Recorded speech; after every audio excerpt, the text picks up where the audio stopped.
Poker's legendary champions, next generation stars, and tireless ambassadors of the game, sharing their wisdom and guiding your journey to high achievement on the green felt. This is Chasing Poker Greatness with your host, Brad Wilson.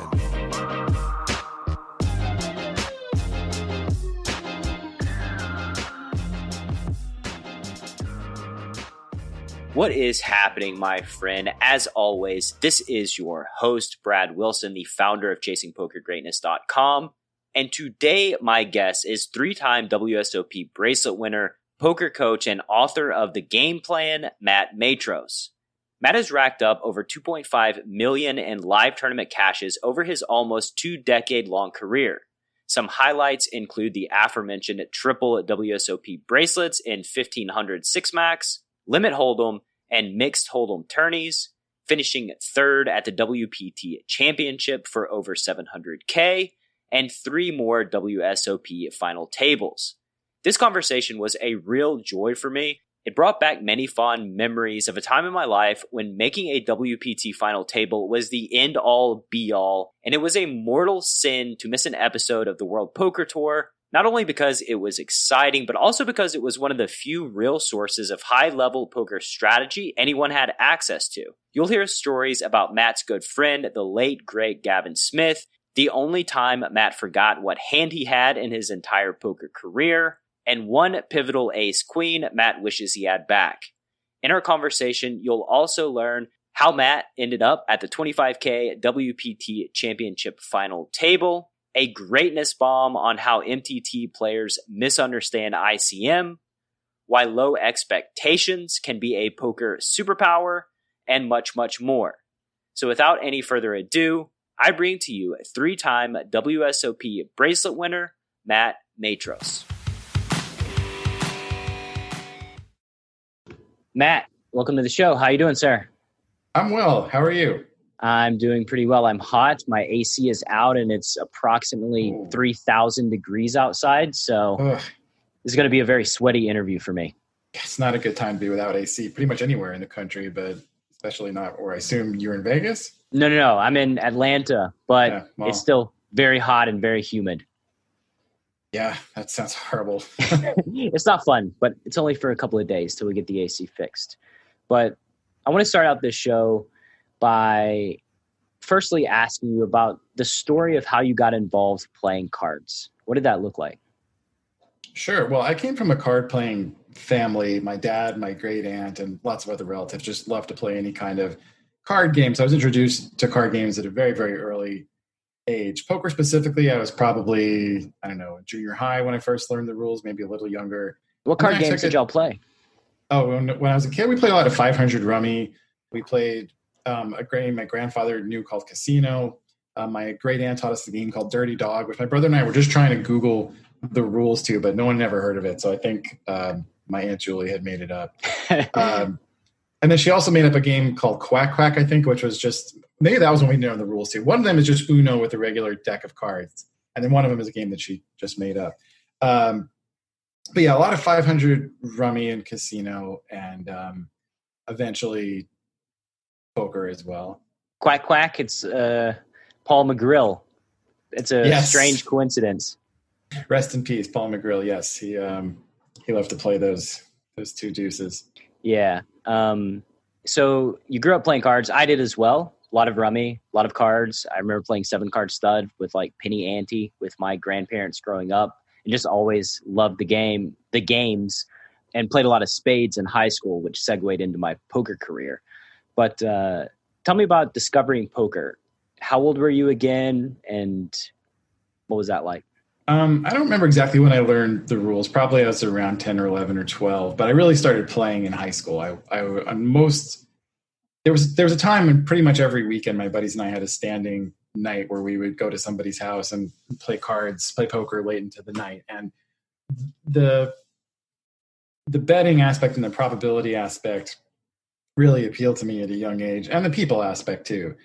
It just, from a strategy standpoint, it seems so different from every other card game I'd ever played, and I was pretty well hooked. But having said that, I didn't take the game seriously until I was old enough to play in a casino. When I got to college, I kind of forgot about poker for a few years until I turned 21. So while I played in high school, it wasn't any kind of training. It was just a familiarity with kind of the rules and the betting mechanisms, but I wasn't actually improving in any real sense. And I wasn't even remotely close to a good player. I was just a home game player who enjoyed it. I didn't start taking it seriously until I read my first book on poker, which was my senior year of college. Tell me, what year was that? My senior year of college, I read my first poker book in 1998. So it was before Moneymaker by a few years, and poker was still not in the mainstream at all at that point. Yeah, so you and your friends must have been playing a lot of different games, probably not a lot of No Limit Texas Hold'em back then. No, in fact, in high school, we didn't play Hold'em at all. The card games we played were draw, stud, and then, crazy games like baseball or whatever with million wild cards, or games that weren't even really poker. A game called Gut, which was kind of like poker, but you got dealt 3 cards, or Guts. I think people played that, still kind of played in some home games. But yeah, all the kind of wild card and the zany home game variations, the different stud variations. But we had never heard of flop games or community card games. And actually, the first time I saw poker on TV, I think I was in high school, and I was like, what is it? And of course, it was Texas Hold'em. And I was like, what is this game they're playing? And it took me like 15 minutes to figure out that the cards I was seeing somehow belonged to everyone. And then I was like, I don't understand this. And I turned it off. So immediately hooked. Yes. And so, but then when my father actually was introduced to Texas Hold'em around the time I turned 21, coincidentally, and he taught me, and actually all of my college buddies, the rules my senior year of college. And I was like, oh, this is a really cool form of poker. And that's when I read my first book on it. And that's when I started taking poker seriously. Texas Hold'em is the first game that I ever studied as if I were trying to get better at it. The other games, when I was in high school, I got annoyed because I lost so much. And I tried to think about ways to get better. And I did some basic things like, fold sometimes on the first betting round, which was like bare minimum. But that's the only thing I really came up with that. But once I read a book, I was like, oh, okay. I'm starting to understand all the possibilities that are in this game and how deep the strategy actually goes. And what I was doing in high school wasn't really even playing. It was just moving chips around, basically. Yeah, you could have Tanya Harding to your friends out in the parking lot after the game. Yes, that was a good reference at the time because that was going on right when we were playing, probably. I'm sure it was. It was a real big deal. Why did you decide to write a book in your final year of college on specifically, was it on No Limit Hold'em, your first book? My first book I wrote a few years out of college, actually, and it was not specifically on any form of poker. It was more a narrative. It was what they call in the industry a how-to/memoir. I was trying to teach various poker games, just how to get better at poker through the story of how I learned how to play poker, my own journey through becoming a home game player to becoming someone who could play a tournament and actually cash and knew what they were doing. It wasn't really supposed to be this guide to how to get great at poker, but between the time I wrote the book and the time it came out, I made a WPT final table and, of course, tried to promote the book when I was on there. And so I think there was some expectation at the time that it was going to be Matt Matros' Secrets of Poker. But really the idea behind the book was always, here's this guy who didn't really know how to play poker. Here's a story of how he learned, and you can meet a bunch of people and have the experiences with him along the way. It was a really fun book to write. I wrote it in my early to mid-20s. And the reason, to give a roundabout answer to your question, the reason I wanted to write it is that I was always a writer first, at least back then, and a poker player second. I had been in grad school for a fiction writing program, and I took writing quite seriously, and poker had been a hobby. And so it was my way to combine those two things. It was only kind of after the writing of the book that poker started taking on a bigger role, and eventually, for a long time anyway, passing writing, although they're always kind of like 1 and 1A for me. Yeah, interconnected. Pretty fortunate for multiple reasons hitting that WPT final table at the same time, you're releasing your book. How did you get there? What's the story behind getting to your first WPT final table? How did you get a 10K buy-in? Was it a satellite? How did that happen? Right. Well, first of all, it was a 25K buy-in, so it was even more ridiculous. Yeah. I did not have 25K to my name at that time. So I was on spring break from my graduate writing program, and I played an online $100 super satellite. And the prize from the super satellite, if you won a seat, was ticket to Vegas and buy-ins to 2 different super satellites to the 25K. So you got a ticket to Vegas and you got 2 entries for $2,500 each. I guess it was 2,600 with the juice. Where one of those things where 1 in 10 people win the seat to the big tournament. So I won the Super Satellite line. I got to Vegas in my first shot at the $2,600 Super Satellite. I got a seat. And so I was able to not play the second one and just pocket the $2,600 in cash, which already felt like a good win to me. I was like, yes, I've gotten $2,600 out of this $100 investment. I was already kind of satisfied with that. Yeah. And then to play the main event and go on to come in third, it's really just insanely unlikely and insanely lucky. And it's set me up for my entire life. And to think that that's because of what cards were randomly turned over in various turns and rivers, and that tournament has led to me being comfortable basically from then on. It's kind of crazy to think about. What was the feeling what were you feeling as you were playing this 25K event, which I have to imagine is probably, hundreds of times bigger than the biggest tournament you had ever played. And then to start having success and I can actually see the finish line. Could you tell me what you were feeling and thinking going through that? Yeah, basically I was overwhelmed by the feelings and just trying to keep the head about me as much as possible. And if you read my first book, you'll know that I didn't totally succeed in the end. I didn't quite get to the title, partially because I found myself playing, for $1 million difference, $700,000 difference between third and second, and $1.4 million difference between second and first. And my brain basically just stopped working.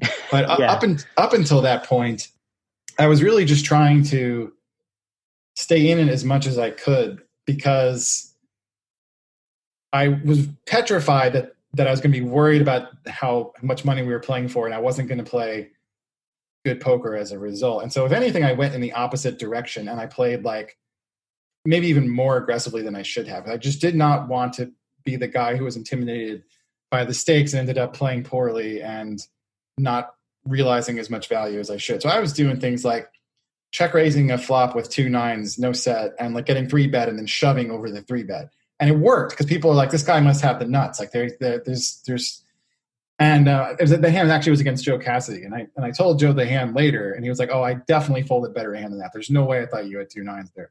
But I wasn't even thinking about, well, I hope I can get Joe Cassidy to fold a better hand. All I was thinking was, if I check raise Joe Cassidy with a decent hand, I am not going to fold to him if he comes back to me, because I know these guys are aggressive. I know they're going to want to pick on me. And this is not necessarily the best way to go about a poker tournament, but it's not the worst way either. And so what I was feeling and thinking was mostly, don't be intimidated. If you are making an aggressive play, make sure that you are defending it often enough. So don't check raise and fold 90% of the time to 3-bet or whatever. And so that's kind of how that's how I was going about it the whole time. It was make sure that they are not taking advantage of you. And the result of that was me playing really, really aggressively, which worked pretty well for a long time until it didn't. But as I said, there were other reasons it stopped working in the end. But it was pretty overwhelming, and I'm happy that I was able to keep it together as much as I did, to be honest. Yeah, I mean, that sort of ultra aggression strategy works until it doesn't. Yeah, for sure. until the one time that it doesn't. However, it's pretty interesting thinking about it in terms of game theory, afterwards, where it's okay, were they bet 3-betting top set and the nutted hands in their range? Maybe they're bet 3-betting some more marginal hands that you just naturally had fold equity against because they didn't have the hands that they needed to call with at the top of their range, which obviously not something that you're thinking about in the moment, but it's a strategy that I can imagine could work pretty well if people are capable of making really big folds. Yeah, it's funny you say that, because that 9s hand, they were an overpair. And when I told this hand to people later, they were like, oh, Joe probably had 2 jacks. And when I told Joe the hand later, he said, oh, I probably had a bigger overpair than yours, which is kind of funny looking at the hand 15 years later, because it looks silly, right? Yeah, no one plays those hands that way anymore. Yeah. But back then, that was kind of like the old school conventional wisdom, was you keep raising to find out where you're at. And so the big-ish overpair was worth the next raise after you got raised in the flop. And then if you get shoved down, you found out that you were beat and you folded. Of course, it's not how we play poker now. We know that that's not really a very good way to play poker. But yes, the strategy that I had adopted was actually quite good at the time against those types players. So it wasn't like just totally crazy or anything. And even going in, I mean, I may not have been able to articulate it as well back then when we didn't really talk as explicitly about which hands do better as bluff catchers and which hands do better as 3-bet folds. Like that kind of language hadn't really made its way into the poker discourse. It's not in the mainstream discourse yet in 2004. But I think unconsciously, I kind of had the idea like, well, if he puts even more money, I get him to fold, so much the better for me. And so, and that was kind of how a lot of this went. There was another hand in that tournament where I had 3-bet Howard Lederer pre-flop, who at the time was considered like the world's greatest no-limit hold'em player, and he was really good. No, I'm not taking anything away from Howard. I 3-bet Howard and he with 2 sevens, and he called me, and the flop came pretty innocuously. I don't remember the exact flop, but I believe sevens were actually an overpair. I think it was like some kind of like 5-4 deuce flop. Maybe it wasn't an overpair. Maybe it was like 8-4 deuce, something like that. Yeah, 8-4 deuce or like 10-3 deuce. It was something where sevens were like still a pretty good hand. And Howard check called all in with 2 sixes. And there were people at the table at the time who were like, how could he go broke that way? Everyone knows you're supposed to raise and re-raise until you find out you're beat. But Howard had decided I was playing too aggressive and decided to check call trapping with these 2 sixes on reasonable boards, which like really wasn't a crazy plan against what I was doing. He looked really dumb when he ran into 2 sevens. And there were people at the table were like, Howard played that hand the only way he could go broke, which is how people thought at that time. It's like, that's the only way you're going to go broke is by calling it off here. You could lose to overcards or whatever. But Howard was a little bit ahead of his time in that he thought the best way to get value out of his hand was not necessarily to make me fold pre-flop, which he was right that I wasn't going to actually, but to like wait for a decent flop and then have me bluff off his chips. Maybe it wasn't the best plan. I don't know. But the point is that was like a radical way to think about it back then. Revolutionary. Yeah. People weren't trying to induce people to bluff and call. That was like how I made a lot of my money early on. I was like, I'm going to induce bluffs. No one else is doing it. Yeah. Everyone else was just like raising until they found out they were beat and then folding. And so it was a good time to be a poker player. Put it that way. That's a lot. That's something that I have to talk about a lot when doing like hand history reviews.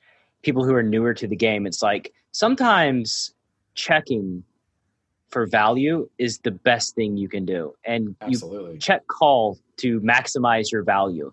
This notion that betting is the only way to get value is very antiquated. And I think for lots of players, it just gets ingrained in their psyche that's like, I need to bet. And it's like, no, like there's multiple decisions on this tree. And sometimes just check calling, getting value from all the hands that won't put any money in if you bet is the absolute best thing that you can do. Yeah, for sure. Especially when players are starting out and they have to learn that aggression is often a smart play, then learning the times when not to be aggressive, that's the skill that really takes a long time to get right, because anybody can bet every time and probably 70-80% of the time that'll be the right thing to do. But figuring out when it's not the right thing to do is a big part of where the skill in this game comes from. And that really takes a lot of practice. Absolutely. In that tournament, 25K, so that's probably the 5 diamonds, right? Was it the 5 diamonds? It was the WPT Championship at the Bellagio. I don't remember if it was called 5 diamonds or not, but it was WPT Championship at the Bellagio. Was that April of 2004? Martin Dick and If? That's the one. See? WPT memory coming back. Martin Dick and If. I don't even know who got second, but I remember Hassan Habib. I remember Martin Kniff had like 10,000 stacks of 20 chips in front of him. It was like the most absurd collection of chips in that tournament that I've ever seen. It was so many chips. Yeah, it was a funny situation at the final table, at the final 6 specifically, because it was Martin and Hassan. Martin was a high-stakes sports gambler and poker player. Hassan was a high-stakes poker player. And then it was me and this other young guy named Ricky Grijalva, neither of us who play for high stakes. We were just kind of like online and somewhat live grinders, but this was like crazy territory for us in terms of the money. Steve Brecker, who really nice guy, been a really strong poker player in the online ARG community for years and years and years, but also playing for what was surely a lot of money for him. And then my very, very good friend somehow, Russell Rosenblum. What do you mean? You were friends before? Yes. Wow, that is crazy. Yeah, and such good friends, in fact, that Russell made the World Series of Poker main event final table in 2002. and I was sweating him the night before from my apartment in Washington, D.C. And when play wrapped for the night, I booked a ticket to fly to Vegas on the red eye to see him play the final table the next day. That's how tight we were.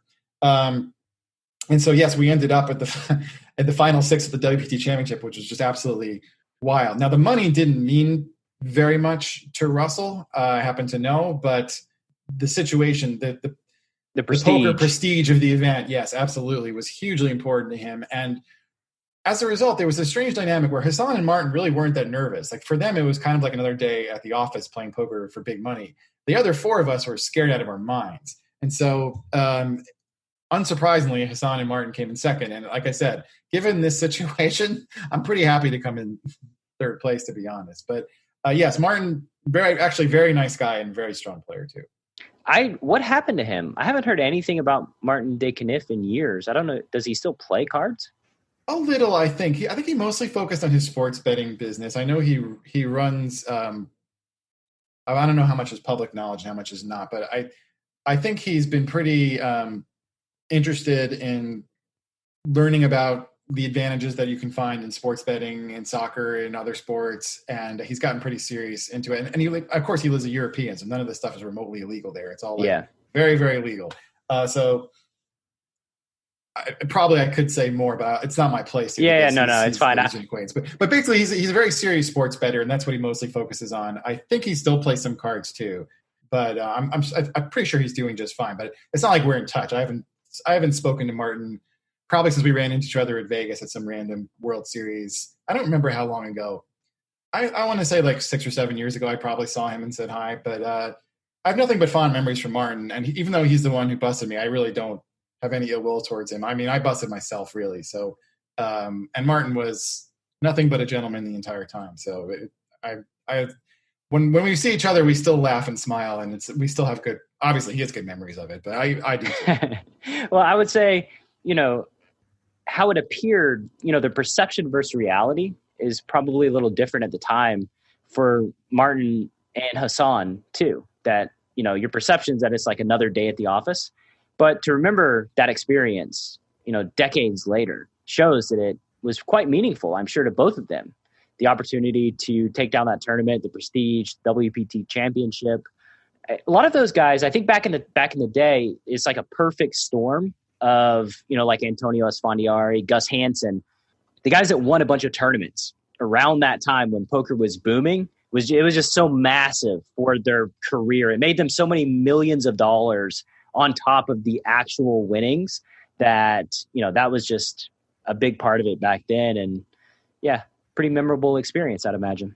Yeah, absolutely. And in fact, I mean, if I had won that thing and not come in third, I mean, not only obviously would have won a lot more money in the tournament itself, but it really, the stuff away from the table really would have taken off too. As it was, I was on like 3 or 4 different TV shows just for coming in third. Like, grad student in writing wins $700,000 in poker tournament. This was like a crazy story in 2004.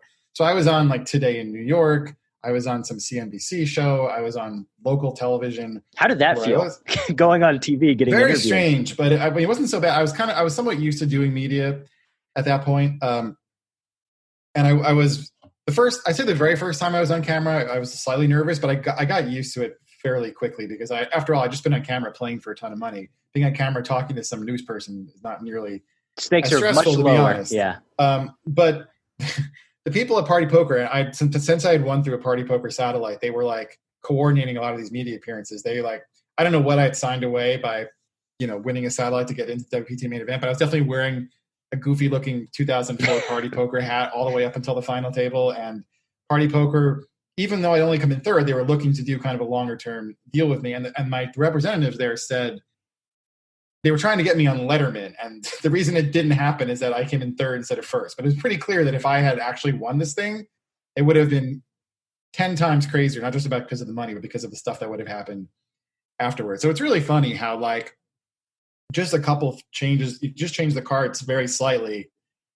As crazy as it was, it would have been even crazier. Yeah. And it's like, there's so many of these factors. And it's like, at the time, I mean, clearly the skill element is there, but typically at the depths of these final tables, like, anything can happen. Like, you can just run good and it doesn't matter what Martin does. You're just going to run all over him through just sheer good variance. So like, yeah, it's interesting. And then, but just to get there, really, that's just a super high variance, tiny percentage thing to even be at the final table. So yeah, it's a great story, and it's a good way to kick off your poker career, I would say.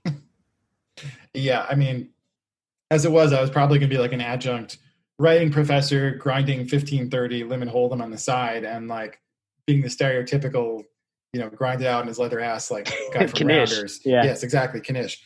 But instead I had this bankroll to basically play whatever game I want. Now I only moved up one level because I wouldn't want to be the guy who like found money and jumped into the 1,000, 2,000 game or whatever and immediately lost it all. We call that Jamie Golding it. Right. Exactly.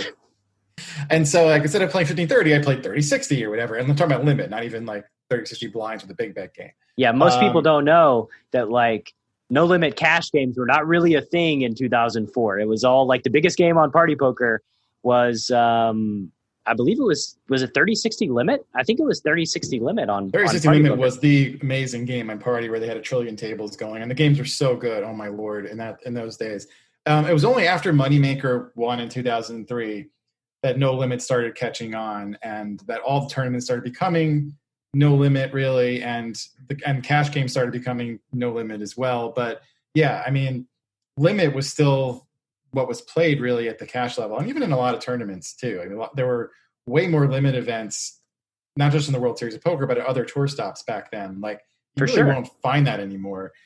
But yeah, it just wasn't spread as frequently. Like when I first started playing on Casino Boat to Nowhere, 2004, there was no limit cash. It was 5-10 limit and 10-20 limit. My friend won a bracelet at some stop in a 1K limit event because that was what was being spread at the time.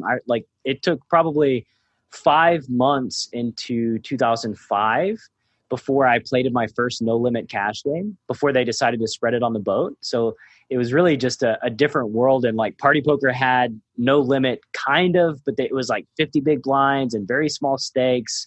It was just a different time. Like the grinders, the pros typically played like 15-30 limit and the 30-60 limit game. Yeah, but weirdly, the tournaments were still largely they were no limit. So that's where people were learning how to play no limit, was in the tournament setting, which it's kind of strange because it's your fundamentals can get a little messed up, and a lot of people, a lot of the great no limit hold'em tournament players at that time were notoriously terrible no limit cash players because they only knew how to like pick on short stacks, which isn't really a thing in cash games, although it's hugely important in tournaments. And so that skill got them pretty far in tournaments, but they had no real fundamental knowledge of like hand values or. I'm going to say something a little controversial. Sure. I'm like tournament players transitioning to cash even today tend to struggle. It's very hard. They tend to. What I see happen with tournament players that transition to cash is they try to make it like a pre-flop game. They're more hesitant to like call and see a flop. And so they'll like start 5-bet ripping like ace-5 suited or some hands that you just really should not be to try to make it like a one street game because that's what they're familiar with, right? They want the stacks to be shallow so that the decision tree is minimized and we don't really have to start constructing turn ranges, if that makes sense. It definitely makes sense. And I think you're absolutely right that people who are strictly tournament players often struggle to make the transition. What I think is also true, and I don't hear discussed as much, is that it's not as easy as you think to go from a cash game setting to a tournament context either. A lot of cash game players think, well, I know all the fundamentals of no limit hold'em. It's the same game. I'm just going to play a tournament. But if you've never played with 25 blinds, with 15 blinds, with 40 blinds, if you're always playing a cash game where you're super deep, you're really not going to know what to do. There's a lot of nuance to playing with those medium and shorter stacks. And not only that, you haven't faced opponents who handle those stack sizes in various ways, and you don't know like the tendencies of people with 20 blinds or what their ranges are even going to look like when they open or 3-bet or call. And so it's not as easy to make that transition either. I do think it's probably easier to go from cash tournament than the other way around, but there's work involved in both. And I think anyone who's looking to transition would do well to go into it with an open mind and at least try to figure out the things they don't know they need to work on that will surely crop up. Absolutely. I just had Kevin Rabichow on the show, interviewed him a couple of days ago, and he said pretty much verbatim the same thing, that going from a cash to tournament setting, it's going to take work. Nowadays you can buy a course that for a few $1,000s that can kind of prepare you better over a few months to become like a quote unquote acceptable tournament player, making the transition, but it'll still take years refining the strategies to really, be able to compete at a very high level in a tournament setting. So yeah, I think that's pretty spot on. Two extremely smart people in a row have told it to me. So it's sinking in. I'm going to trust y'all. Yeah. I mean, to get to a very high level of anything, it takes work. And even if you're really good at something that's related to, if different discipline, which cash games tournaments are, you've got to put in the time. Yep. There's no shortcut besides winning a satellite and getting third at your first. Well, there's definitely a shortcut to winning. Like you can just get lucky and win. That can happen for sure. Yeah. But to becoming a top level players we're talking about, that's something else entirely. Exactly. Which is, it's always been kind of funny to me that like your life changed overnight. You won all this money. You had a chance at getting first and being on Letterman, but like, it wasn't like your skill at poker dramatically increased from like a week before, right? There was still like so much learning and growth and time and energy that, I'm sure you put into your career. And luckily it seemed, you're a smart dude. So you didn't just start playing the 10Ks right out of the gate, I'm sure. Right. Right. Yeah. I mean, I think there was two things at work. One is that because no limit hold'em tournaments were such a kind of a new thing to be popular and not really well understood, if you took some time like thinking about the game on your own and studying some game theory ideas and just like approaching no limit hold'em tournaments with openness and real skepticism about the conventional wisdom, you had a chance to actually be really good really quickly, which is not true now, but it was true then. So one thing that was true was that, when I was like running up huge stacks in the $100 tournament I had played a few weeks before, or in the online tournament I had played the night before I played the 25K, that was more significant then than you might think, because the skill difference between like the $100 tournament and the 25K, while there was a skill difference, it wasn't as big as you would think, because really no one was that good. So that was one aspect. And of course, the other aspect is what you were getting at, which is that I ran insanely good. And so I didn't become the third best poker player in the world overnight by any means, but I wasn't as far down. I wasn't like the 20,000th best player going into tournament. Right. Even though sure. I might have been 20,000th in career earnings or whatever, but that wasn't right either. But the truth was somewhere in the middle. And yes, it was, I definitely realized that afterwards and, continued to work on my game as much as I could. And, for the most part, I still do that. Although obviously the longer you're in this game, the harder it is to stay motivated. But, I've tried. It's like in the land of the blind, the one-eyed man is king. Very right? much so. Yeah. And just through like sheer aggression, you can realize an edge over guys that are just playing more passively and like, like you said, it's much easier to get close enough to the higher level players than it is today. Today, it is a Herculean task.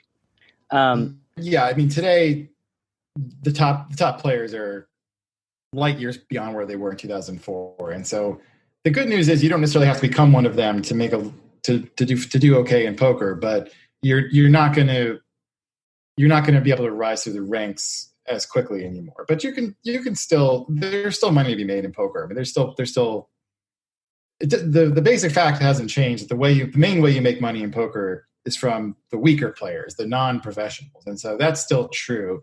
And the ratio of non-professionals to pros playing in your game is still going to be more important than how good the very best pros are. Having said that, in tournaments especially, it does help to continue to increase your skill, because the way tournaments usually play out is that almost all the fish go broke somewhere either before the money or shortly into the money. And then when you get down to the last few tables, it's mostly pretty strong professionals. And at that point, you really want to have a pretty good strategy in place to give yourself a real shot. Because if you don't, then your equity in the tournament is not going to be very good, because you really have to threaten to actually win, not just do run deep. Yeah, I mean, it's a lot of what you said is like Pareto, right? It's, 80% of your profit at the table comes from 20% of the players, and that's going to be true. And then 80% of your profit in tournaments is going to come from, it's probably a worse ratio than that. 95% of your winnings in tournaments comes from 5% of your tournament results. So you got to perform. When you have the chance to bink it for 500K or $1 million, you got to give yourself the best chance possible to maximize. So let's go to today. What does your process look like today to regularly improve your game?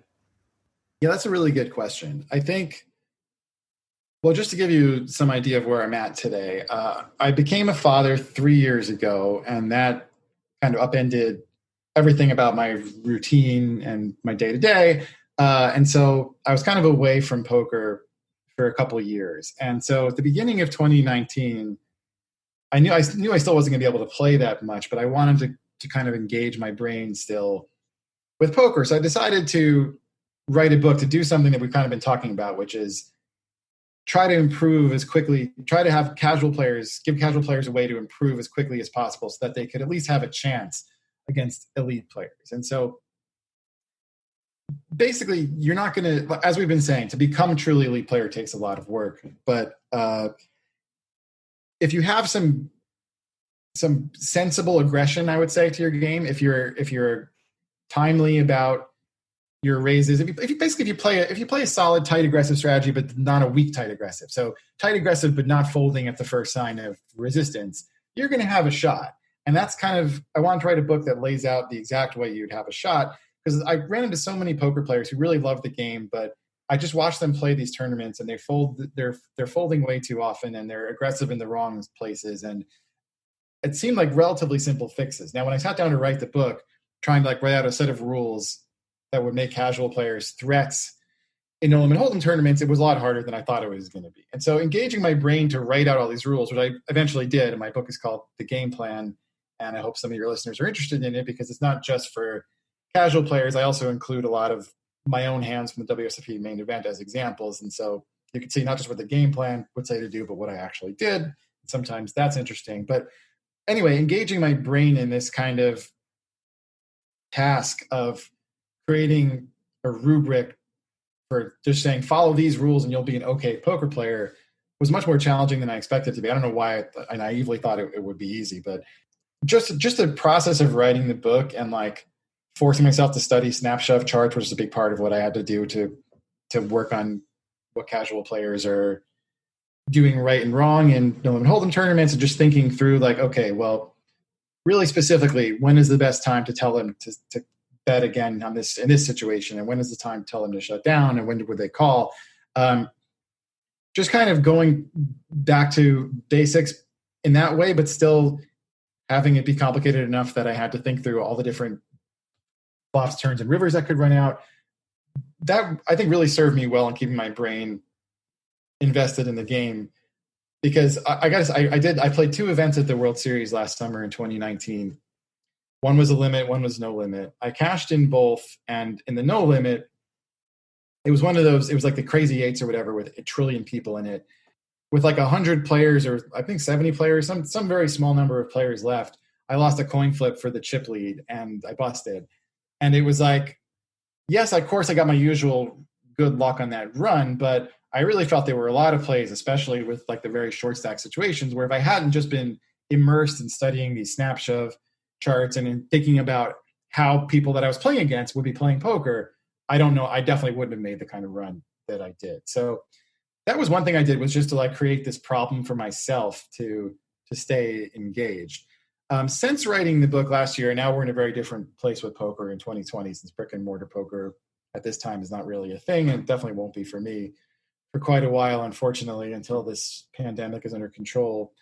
But I did just play the online events at the World Series, and I didn't do a ton of prep for them, but what I am doing now is kind of meticulously reviewing hand histories from them. So it's really never the same thing. And I think the roundabout answer to your question of what works for me is that I'm not just going to do the same thing over and over again to try to improve, because that's always going to get boring. So just keep finding new ways to challenge yourself, whether it's in coming up with this kind of toy game problem for you to figure out that's related to poker, like coming up with a strategy for your casual players, or whether it's reviewing your own hands and considering alternative lines and running them by I'm running them by one of my students now. And most of the time, the hands I'm bringing up, which are interesting, my students will either kind of miss the point of what I was trying to go after, or they're not thinking about it at a high enough level, and that's fine. That's why I'm trying to coach them. But every once in a while, they'll say, "Wait a minute, why did you do this? Couldn't you have done that?" And I'll be like, "Oh yeah, that's an actually interesting point. I might think about changing my range in this situation." So it varies, but the main takeaway is stay engaged, want to improve, and come up with ways, like tasks for yourself to try to do it. And if you find the game interesting, you continue to find the game interesting, those opportunities will present themselves. Yes. Teaching, writing a book, trying to do what you tried to do makes my brain explode just thinking about it. Because that is a thing that is so, so difficult. I'm doing the same. I'm trying to come up with courses and programs for, the people in my community, and trying to structure it in like a linear way, creating heuristics that make sense, that aren't going to take people off track, breaking down every little piece step by step, and like looking at how they complement each other. And if you don't understand one, you're not really going to understand the other. So which one do you start with teaching first? It is so complicated and so complex to just give a strategy that will allow, somewhat of a recreational player to be moderately successful. Like, it is an extremely difficult task. And what you're going to do, you'll learn, when you can express with clarity things that will help your students and put that down in a book, you will understand the situation much better, because you have studied that spot for hours and hours and looked at it from every angle. So, it's a great way to learn your fundamentals. Yeah, I'm nodding aggressively here. I mean, teaching stuff is like one of the best ways to make sure because if you don't really know something and you try to teach it, you're going to find out very quickly that you don't know it. And so you'll have to work on whatever your own weaknesses are, and you will learn it more thoroughly by the time you're done teaching it. Yeah, coaching and teaching and writing, they're just different skill sets than playing poker. And they're beasts in their own right. I have not written a book yet, but that's mostly because, like I said, my brain would just explode thinking about the project from the outset. You've heard me talk early and often about how improving your awareness while you're playing cards so that you make better decisions in the moment and notice trouble spots that merit deeper consideration is one of the most valuable things you can do to make more money on the felt. In my conversation with the only 4-time WPT main event champion ever, Darren Elias, he told me that his ability to shut out all of the distractions in the world and fully focus on making great decision after great decision is his superpower he most attributes to his success. And you cannot improve your awareness at the tables without being fully present. When you learn how to stay fully in the moment on the green felt, you can finally have a clear path to becoming the absolute best version of yourself, which leads me to Jason Su. Jason is one of the foremost authorities on the planet when it comes to playing poker with presence. As a matter of fact, he even wrote the book on it. Here's a direct quote from Nick Howard at Poker Detox on Jason's ability to help you stay focused. Quote, "Jason's work is a new paradigm in poker and performance." End quote. And these aren't just empty words. Nick has put his money where his mouth is by hiring Jason to coach up the Poker Detox crew. And as a loyal listener of Chasing Poker Greatness, you know by now that I would not be promoting anything I didn't 100% believe would improve your poker skills and your life. So if you want to master your emotions and perform at your peak with presence while doing battle in the arena, you'd be doing yourself a grave disservice if you didn't check out Jason's work at pokerwithpresence.com. One final time, that's pokerwithpresence.com. So this may be a silly question considering how this conversation has gone. But when you think about joy in your career playing cards, what's the first memory that comes to mind? That's actually pretty easy for me, which is there's nothing like winning your first World Series of Poker bracelet. The WPT event that we talked about before, obviously it was a huge amount of money, but as we also talked about, there were so many different emotions and nerves and fear tangled up in it that joy actually didn't enter the equation too often. I was so stressful. And in the end, as a poker player, I had to be disappointed because of the way that I went out, even though the result was obviously great. You much rather would go out in a play that you're happy with than in a play that was like your brain exploded. Tell me the play. Let's it's not. The problem is, like I said, my brain actually stopped working. So what does that mean? It stopped working. I'll tell you. I will tell you. To give you full context, and this is spoiler alert for my first book, but that's fine. I mean, the book came out 15 years ago. I think we can have spoilers at that point. Back then, this was the beginning of like the TV poker era. And so people were used to like the crazy TV personalities yelling and screaming and, calling someone names or like in some way being entertaining for television. But when you threw a bunch of professionals, like non-TV professionals, like we all were at the table, there wasn't any of that. We were just kind of being poker players, silently trying to focus. And so at various times, the producers came out and they were like, guys, you got to talk more and try to make it more exciting for television or whatever. Oh my God. And to me, this was like really nerve wracking and stressful. Like, really? I have to do this now too? You want me to perform? I'm trying to play, which was stupid. I should have just ignored them, which is what Martin and Hassan did. They're like, yeah, whatever. Because they can't make you talk. Like, they can't make you do anything. But I was too inexperienced and too nervous to like think that way. And I was like, oh my God, now there's just one more thing I have to do. It's not necessarily an excuse for what happened, but it's definitely part of the context for what happened. Okay, so I look down at my cards on the buttons. We're three-handed.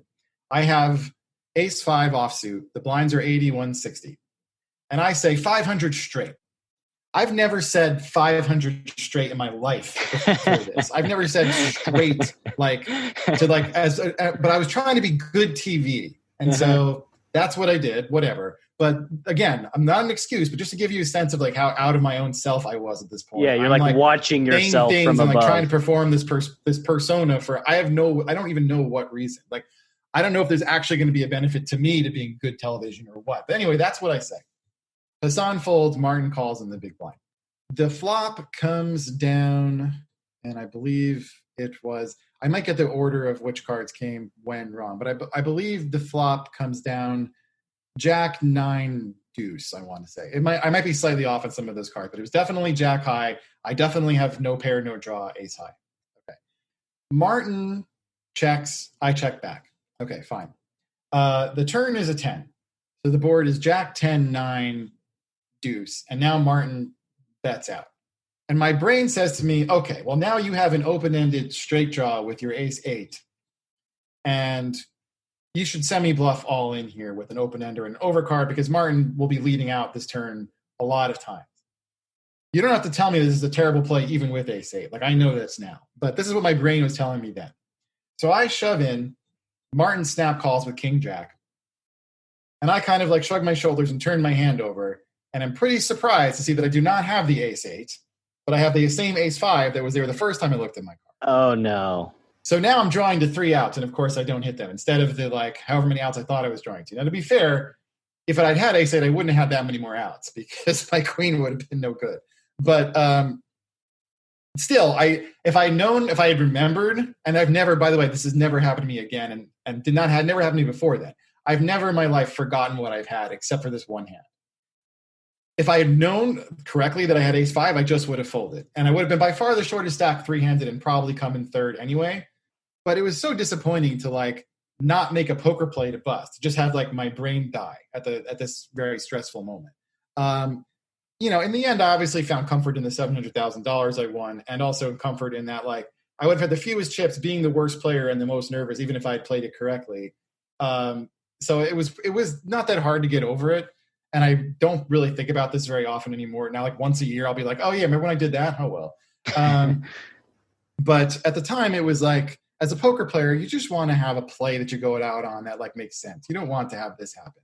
So anyway, that's the story of how I busted the WPT Championship in 2004.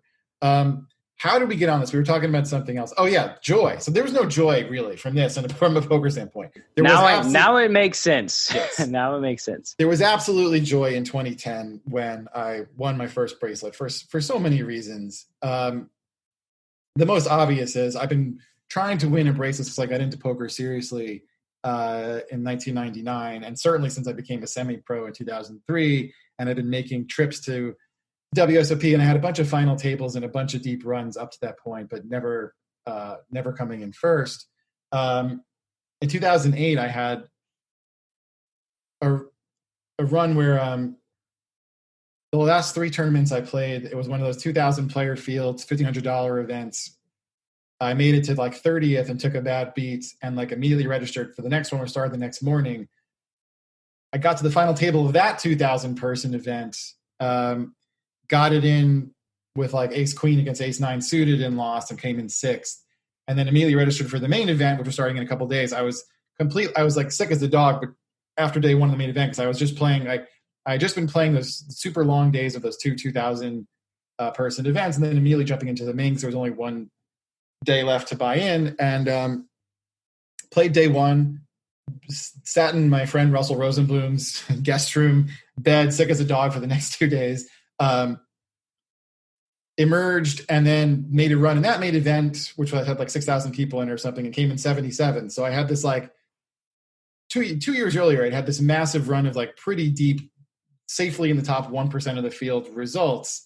And honestly, with nothing to show for it, I made good money on those, but they're heartbreaking. Not a bracelet. Yeah, and so I had a lot of runs like that. Yeah, and so to finally break through, to win a bracelet, and at the time, the timing of it was very joyful as well. I was celebrating my first wedding anniversary like a couple days after that, and we still had online poker at the time, and so there was like, I mean, I guess in hindsight, that seems more joyful than it was then, because I didn't know that online poker was crashing down a year later. But still, it was when you ask what's my most joyful moment in poker, definitely it's winning the first bracelet. Yeah, I could see that.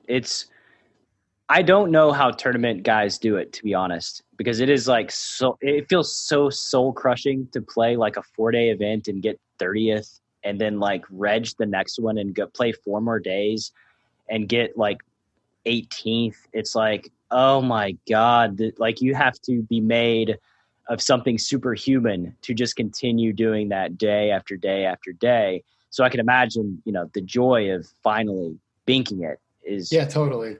It's funny you say that, because during that run in 2008, when I had been playing that first event for 2 full days and come in 30th, I just went to the register, to the cage, and said, "Buy me in for tomorrow, please." And I didn't even ask what it was. I thought that tomorrow was a limit event, and I was excited if like, okay, this will be so much better. There'll be like 400 people in the field. I'll be playing limit hold, and it'll be less stressful. I won't have to worry about anything. It'll be great. And so I get to the Rio the next day and take my seat, and I see that it's not a limit event. It's another one of these 2,000 person fields, and I'm so upset. I was like, oh my God, I'm stuck in another one of these. This is awful. And it affected my play a bit, because I was like, any play that I saw, I was like, I'm going to try to bluff this guy. This guy does not have a strong hand. I'm playing this aggressively. And it really worked. And so sometimes when you have this attitude of you don't really care if you go broke or not, it can be really helpful for your game. It's definitely possible to get carried away with it. But if you're smart about it and you pounce on every play that you see, like as soon as you sense weakness, if it's rational, if it's based on something, you're not just doing it blindly. If you have a real reason for sensing weakness and you pounce on it every time, that's when you're in the zone in poker. And for that week in 2008, I was really in the zone. Every play that I saw, I made. They didn't always work, but they worked a lot. And there's no magic formula for getting into that zone every single time. And hopefully if you're a good player, you're always playing a pretty strong game, if not your very, very best game.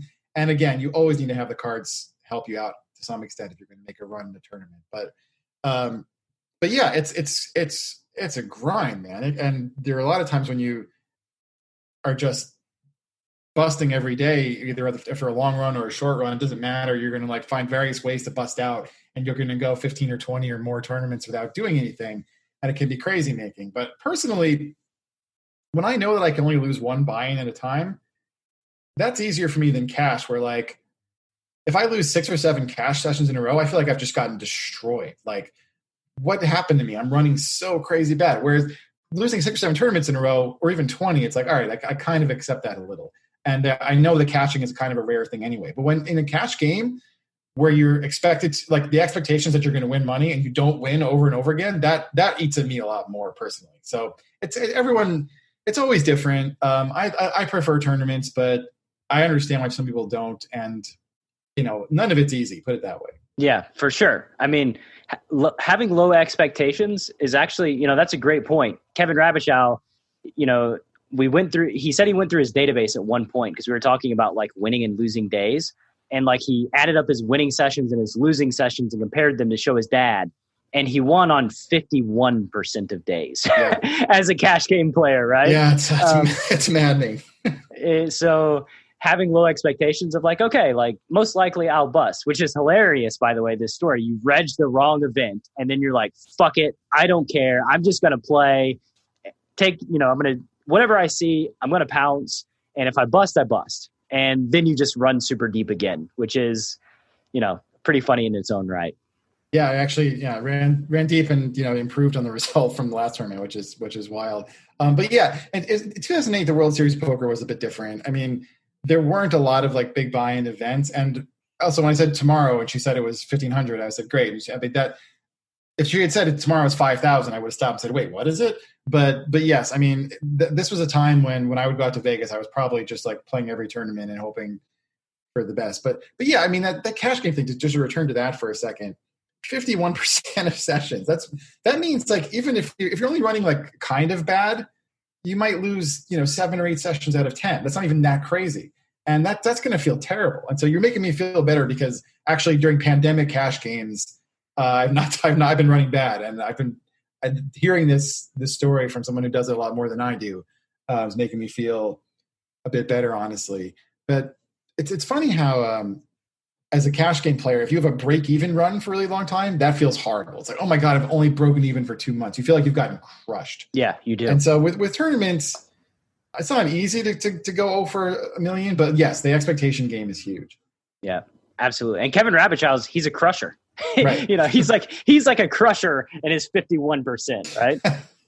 So the opposite question is, when you think of pain in your poker career, what's the first memory? And by the way, maybe now this might be another silly question because of the ace-5 hand. It's hard to talk about that being pain. I mean, it was obviously a very painful way to bust, but it's also the most money I've ever won in poker was that tournament. So it's not pure pain. What is the most pain? Well, the one that just popped into my head, and it's also a tournament that I did well in, but it feels kind of like similarly painful, which was a WPT event in Niagara, also in 2008, I believe. It might have been 06 or 07, but I think it was 08. We were 7-handed, and as you know, the WPT final tables, when they were televised, used to be televised at 6. So we were on the TV bubble of the WPT final table, and there was a hand where I had ace jack in a, was it ace jack or was it? No, sorry. I believe it was ace queen. I might be slightly wrong. I'm pretty sure I had ace queen in a 3-bet pot. And this like really aggressive guy who like was an amateur player and didn't really know his hand values. The flop came down ace jack X, and he was the 3-better pre-flop, and he just immediately, seemingly without even looking at the board, just shoved his stack in. Now I should point out there was a dry side pot, so he's like shoving this huge stack into a dry side pot in a 3-bet pot on an ace jack high board, almost a seam without looking at it. And he'd already done a move like this with 2-pair, and I'm sitting there with ace queen, and I'm like, did this guy even look at the board? And if he didn't look at the board, I have to call him. But come on, he must have looked at the board. This is a WPT 7-handed. And if he did look at the board, why in the world would he be shoving here into a dry side pot on an ace jack high board in a 3-bet pot if he couldn't beat ace queen? Like, what could he even have? Right. And so I went through this, in my head, and I ended up folding. And this guy has 2 9s, and the other all-in guy has 2 5s. And he wins this whole pot. And I could have called off here and I had a huge stack and easily made the final 6 have been a threat. And then a few hands later, I busted to my good friend, Gavin Smith, rest in peace. And Gavin, who was like one of the nicest guys you'll ever meet, but would never lie to you about how you played a hand, was like, you should have called him that ace queen. Absolutely, you should have called him there. And then I busted to Gavin on a like top pair kind of cooler situation where the stacks were short enough at that point that there wasn't much I could do. But he had me like crushed the whole way, which didn't feel good either.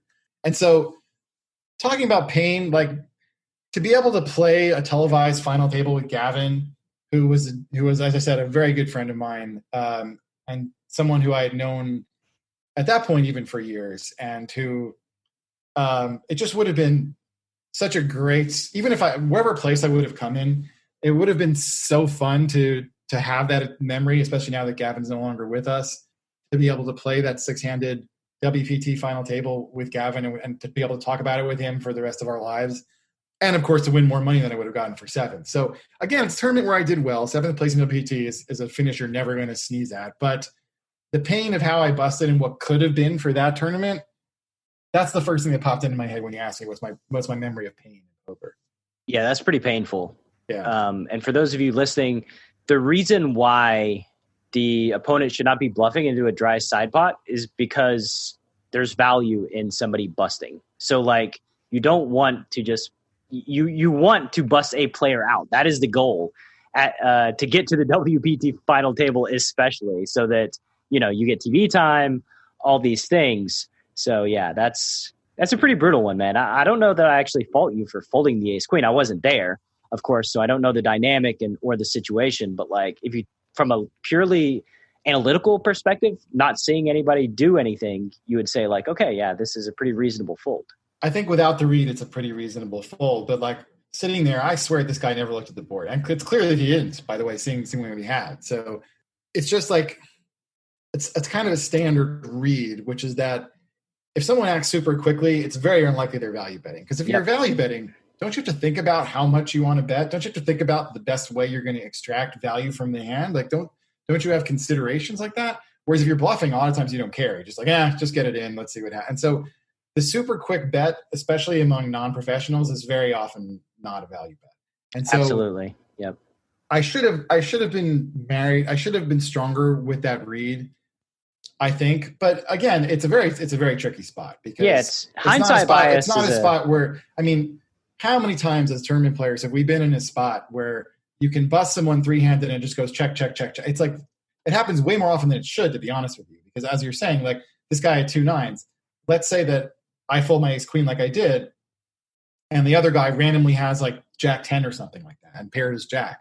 Well, now you've stopped it. You've not only not won the pot yourself, but you've not eliminated the other player. And so you could have moved up like real money. It was probably like 20 or 30,000 pay jump from 7 to 6. I don't know exactly what it was, but it was definitely significant. And, you could have just checked and you could also gotten real money. So you could also screw yourself out of being at a WPT final table, right? Exactly, like you could just, he could double up and then you could bust out and then you're like, oh my God, what happened? Right. Also, by the way, I could have called him and he really would have been in trouble. So that's true. So yeah, it's a play that you do not see from tournament regulars hardly ever. And so yes, you can't really fault me too much for folding there because it sure looks like this guy just has to have it. But on the other hand, how can he have it? Right. Like, who's going to have it and just shove there? It doesn't make any sense. So I probably should have called. Yeah, it's in cash games especially, it gets trickier when it's like reg versus fish.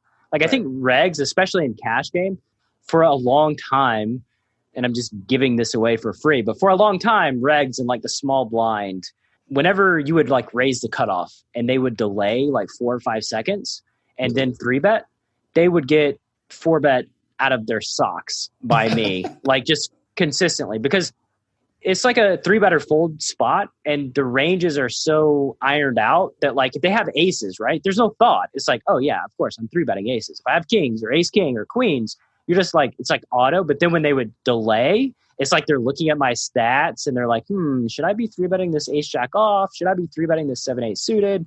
So it was more indicative of like a marginal hand. But when you have recs that take like really quick instant actions, like you said, if he flops a set, you're going to think, should I bet here? Should I check? Should I, how do I maximize value? You're not just going to go, boop, put it all in.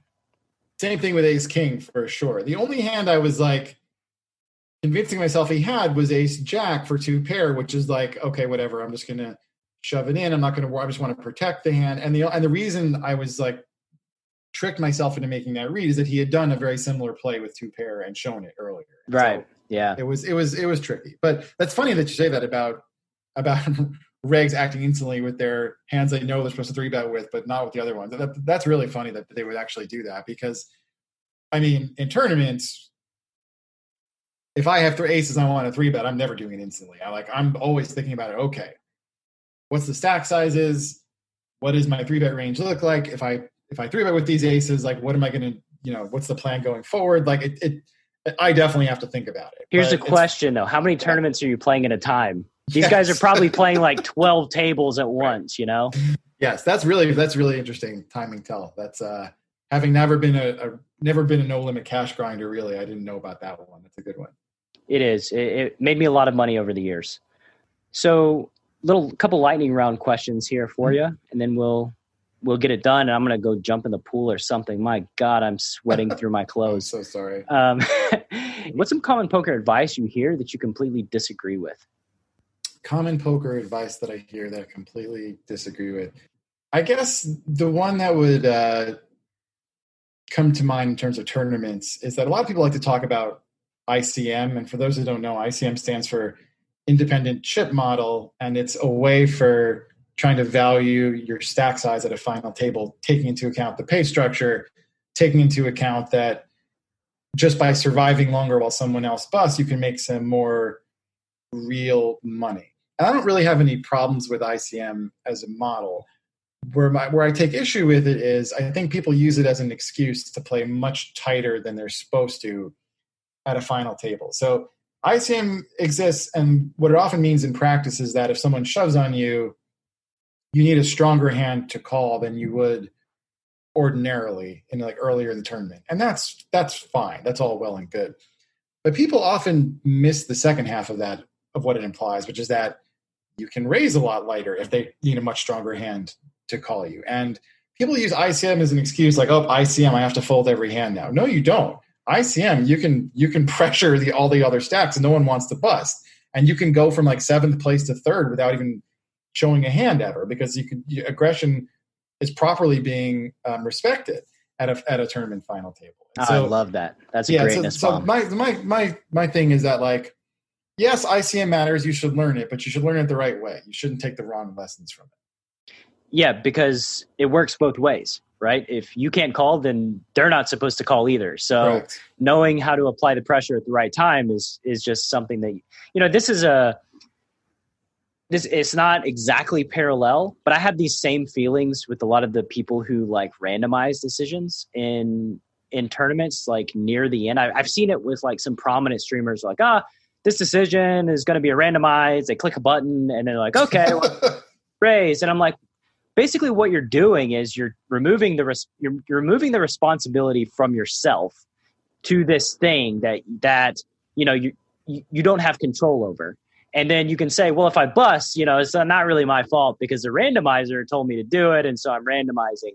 And it's like just such a misuse of a thing. Like, unless you're playing a super high roller and you have like mixed strategy that is very close and you just don't want to be predictable, so you want to randomize this decision because it's necessary, then you use a randomizer. For almost every other use case, throw the randomizer out the door. Like, what are you doing? Don't do that.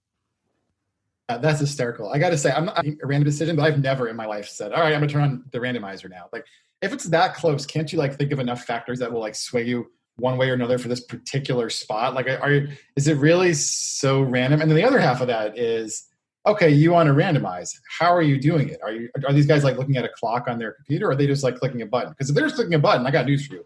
That's not random. Like, your brain has decided for one reason, or like for reasons maybe unknown to you, but you've somehow made a decision. Even if you think it's random, it's probably not. So they use like random.org. And okay, well, if they're doing that, then that's truly random. But still, I mean, it's like, I don't know. A lot of times I bet they think they're being random when they're not. And are they really always going with random.org? Maybe. I don't know. But to me, it's like you can use your skills to.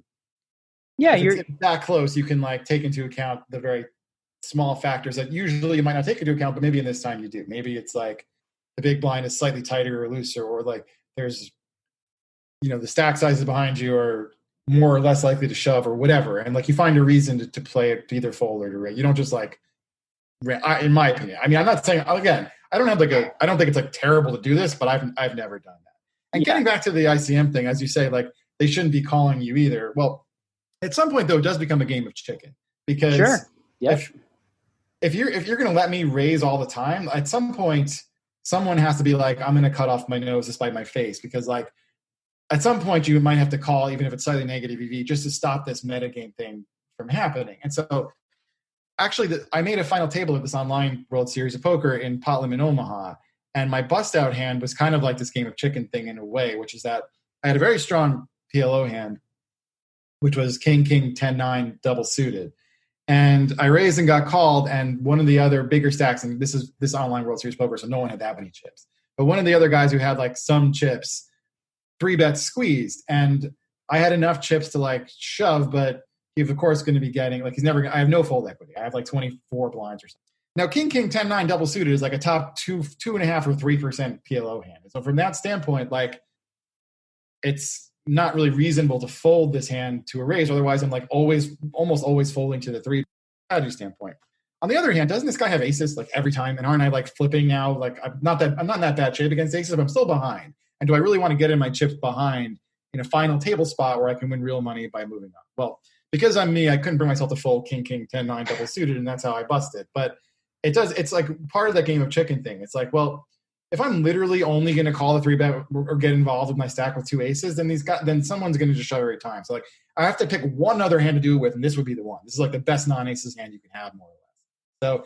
So those things will happen, and they can happen even more in PLO, honestly. And so I don't fault people for sometimes making these ICM negative decisions where it's like they just had to stop the guy from running over the table.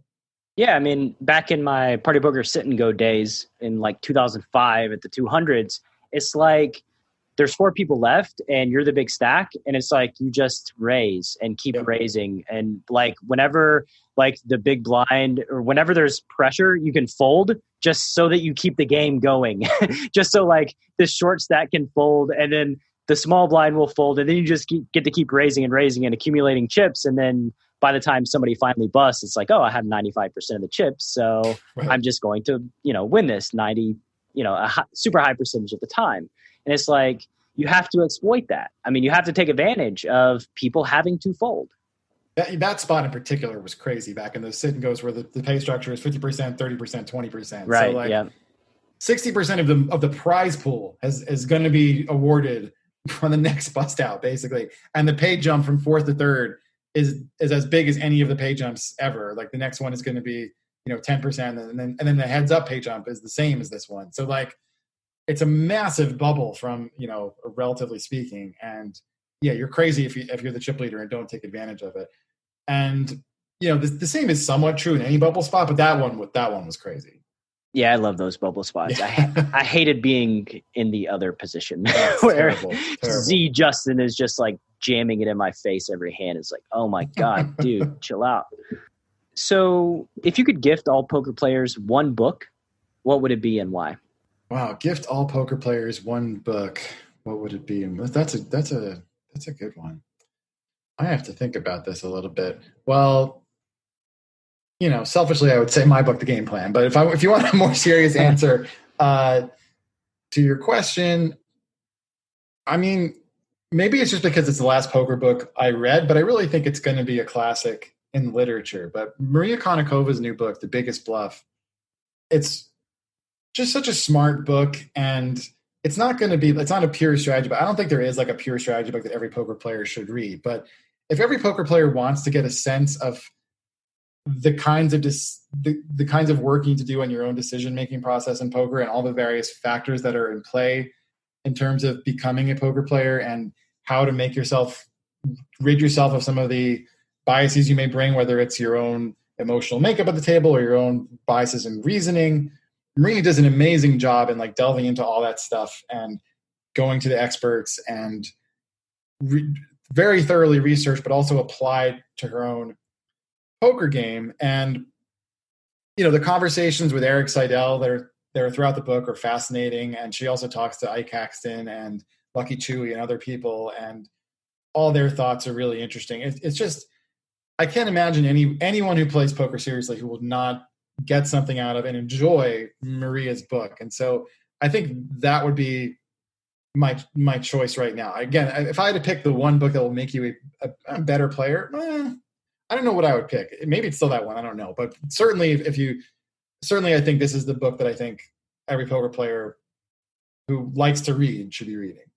Absolutely. Had Maria on the show and we talked about it, and I had an advanced copy and read it and just couldn't put it down. I mean, it was so good. And this is from a person who does not always love reading poker books. Like I'm adversarial with poker books. It's like, oh, okay, whatever. But this book is a great story. Her journey is like totally unique in the poker world. I think I can say that. So yeah, I love The Biggest Bluff, and definitely a worthy book that pretty much everybody listening should read. Yeah, I'm with you on being adversarial toward poker books. Like I read Maria's book coming into it very skeptical that I would enjoy it, because I've read so many of these books and so many of them have been so well done at this point. They're the classics like the Alvarez and Tony Holden books that came out long time ago. And then Jim McManus and Colson Whitehead more recently tried to do things that were similar. And so Katie Lederer had the book a long time ago. There's so many of these books. I tried to write a similar book. And so I've kind of like had my fill of them. I was really not sure I was going to want to read another one, but I, of course, did buy the book to support Maria. And then I'm so glad I did, because it's such a great book. And so I am like you. I'm not the kind of person who is going to just promote whatever poker book is out. That's not me at all. I'm the opposite of that. So the fact that I like this book at all, let alone that I loved it, should really, really speaks volumes how great a book it is. Yeah, there's only a few books that I think I've just loved. A few poker books, The Banker, The Professor, and The Suicide King. I love that story. I thought it was just a great story. And I really loved Gus Hansen's Every Hand Revealed, because it was kind of unique. It was just a unique format that I enjoyed reading his thoughts. I read Every Hand Revealed so many times when it first came out, because Gus was like playing a different game at the time, and just to like get his thought process and seeing how it was like that book. I mean, I made money from that book for sure. Like that book got me thinking about poker in different ways. I didn't always play like Gus did, who would, but like just seeing what he was doing and the way his brain worked, and we just hadn't seen someone like talk about all their hands before. Like I loved that book when it came out, and I read it multiple times, and I still have it. And I'm sure a lot of the poker advice is not as meaningful anymore, but I bet the thought process still is. I bet it is too. And like, I remember watching him like on TV back when there was tons of poker shows, like carrying around his little micro cassette recorder, talking into it and being like, what is he doing? And then like he releases the book and it's like, oh, okay, I guess he just carried around with him to every tournament until he eventually won one, which that's pretty impressive just in and of itself, right? Oh yeah, definitely. I mean, I also saw him doing that. I was like, what is Gus doing over there? Who's he talking to? Oh, whatever. But yeah, I mean, I think Gus probably doesn't get enough credit for how strong a player he was, because he doesn't. He's, he was one of those, did better in tournaments, sure, than in cash games, but he was the 04, 05, 06 era, I guess it was. Man, he was amazing. And just there's still lines from the book that strike me. I remember when he had like 2 5s, and there was a raise and a call or something in front of him, and he writes, I hate trying to flop a set when I don't have to. And he just 3-bets and they all fold or something. And it's like, holy crap. I never thought about this before. Yeah. But like, he just knows they're going to fold. He doesn't care that he has equity in flopping a set. He wants to just win the pot. And like, it doesn't mean that I always 3-bet with 5s now, far from it. But like, just thinking about the plays that are available to you as a poker player, just kind of thinking about plays that Gus will do things other people wouldn't even consider doing. And that's such an amazing attribute of a poker player. Joe Tehan is another guy who like to get himself in spots that people are getting fun of a lot, because like, how can he have that? He has Jack deuce, but like, that's kind of the point. He'll do things that no one else would. People think it's not even an option to do stuff that he does. But that's something that I forget which poker player said it first. And I'm sorry that I can't quote them accurately here, but it might've been Jason Strasser who once told me that, you have more options at the table than you think you have. Like you might think you can't raise to a quarter of your stack and fold 2 or 3-bet, but guess what? There are times when you can, or you might not think you can bet half your stack and then fold it. Like whatever it is, maybe you shouldn't do it, but you have more options than you think. There are time and place for lots of different places at the poker table, and very occasionally you're going to think of one that you've never done before and realize, wait a minute, this actually makes sense. So it's important as a player to open yourself up to those ideas, I think. Yeah, it's like looking at a logic problem, and the term is fixedness, where you just see a limited number of options available. You're not seeing the whole big picture. You just fixate on, what you think are the available options. And Gus was one that he would call all in when he felt like he was getting the right equity. With I remember he busted Freddie Deeb with queen 10 off. They got it in.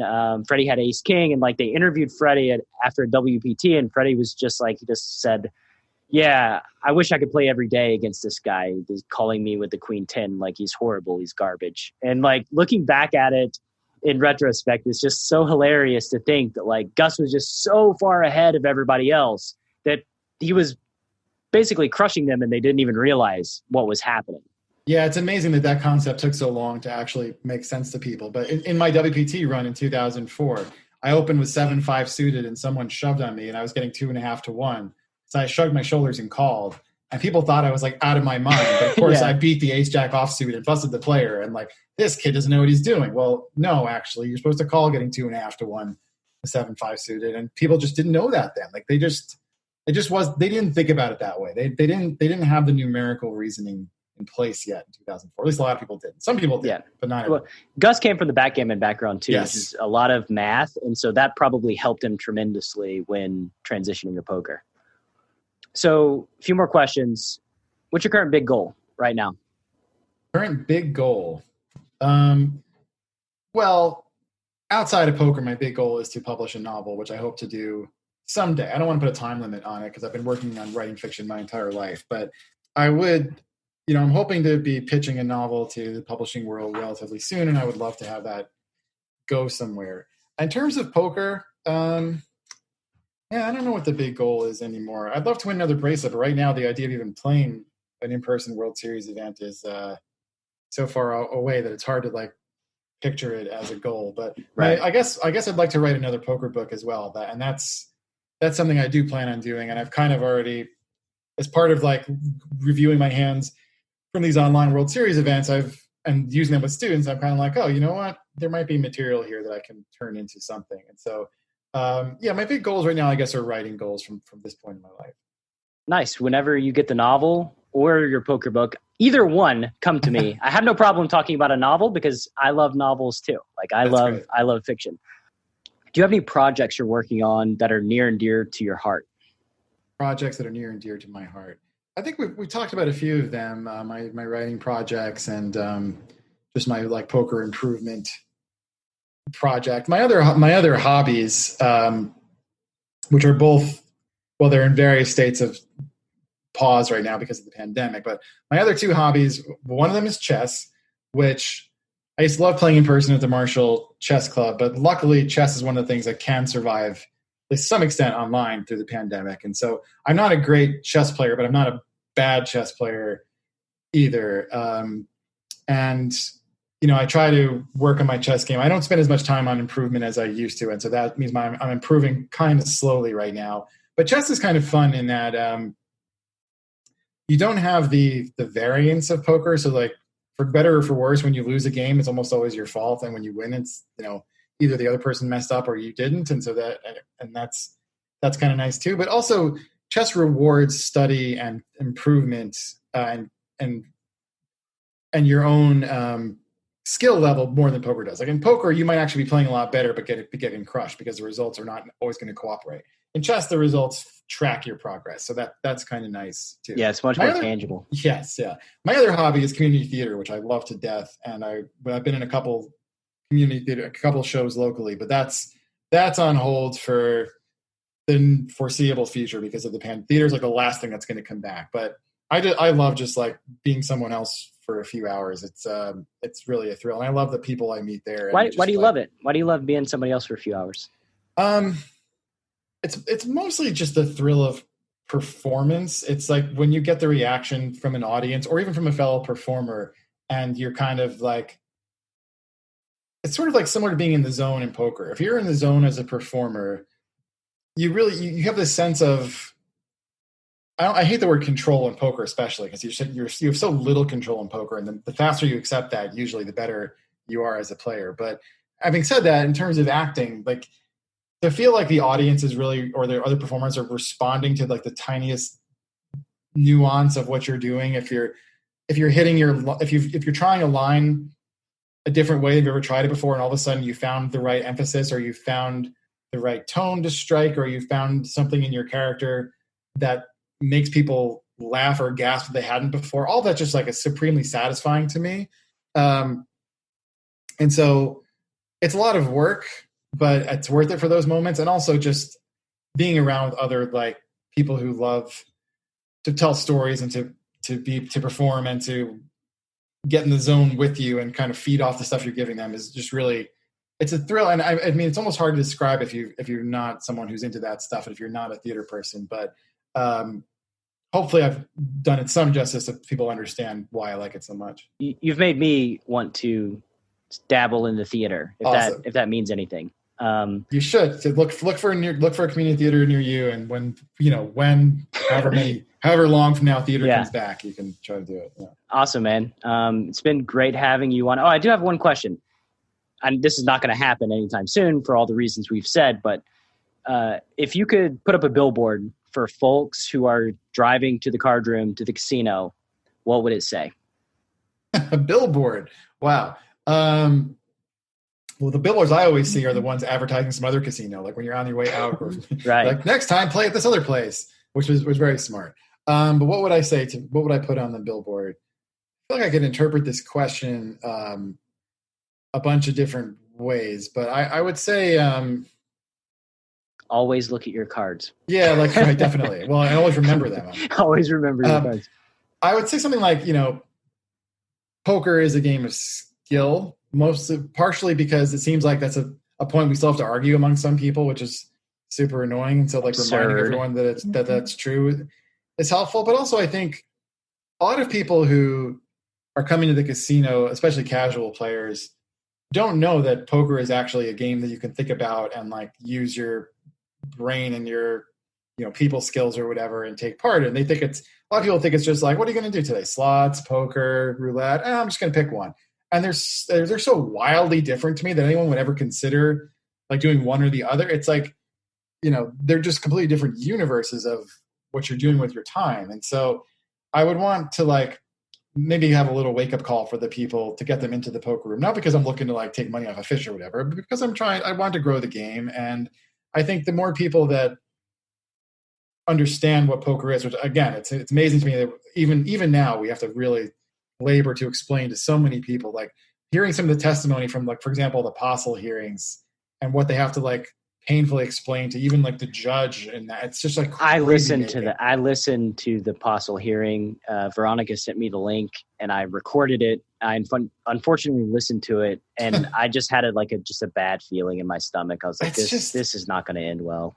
It's just crazy the kind of stuff you have to explain to people. And so just taking the step toward making that more understandable, having a better baseline for what poker is for everyone, I think would help. I mean, the thing that always gets me about these like debates of game skill versus luck is that the thing they often use to say it's a game of skill is that they have a bunch of hand histories and they say, look, the best hand barely ever won, therefore it's a game of skill. It's like, you can have games of skill where the best hand always wins. There's the whole betting aspect. Who's getting the most value out of their hands? Like the bluffing is, yes, a great part of the game, but it's not the definitional. It's not what makes the game by definition a game of skill. You can have plenty of games of skill that don't involve bluffing. Like I just don't understand why these concepts are so hard. Yeah, it's really dumb. It's like saying that, I lost at the slot machine because I didn't sit at the best slot machine. Like the best slot machine didn't win. It's like so absurd. If the best hand always won in poker, then you would just play the best hand every time, and like that would be a game of skill. Knowing like which one has the best odds to be the best hand, that would be a game. It would be a simple skill, but it would still be a game of skill. So like, and by the way, there would still be people that played it badly, even if it was like So yeah, it's absurd. But that's another tangent for another day. Love to have you back on the show, man. Final question. Anybody wants coaching, wants to find your work, where can the Chasing Poker Greatness audience find you on the World Wide Web? Sure. Well, my book, The Game Plan, is available from Amazon, so you should buy it there.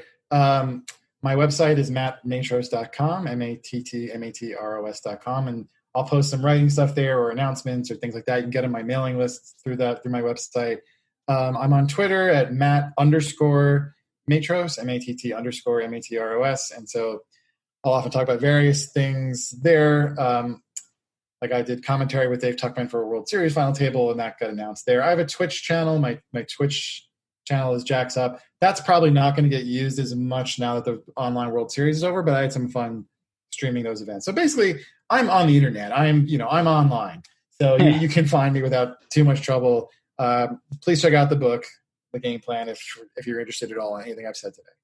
Yeah, all this will be on the show page too. So Yep. links on the show page straight through to all of Matt's work. Thank you very much once again for your time.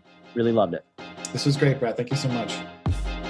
Thank you so much for listening to this episode of Chasing Poker Greatness. If you have yet to subscribe to the show, please take a second to do so on Apple Podcasts or wherever your favorite place to listen to podcasts may be. For more content from me, Coach Brad, please visit our YouTube channel at youtube.com/enhanceyouredge, and I'll see you next time.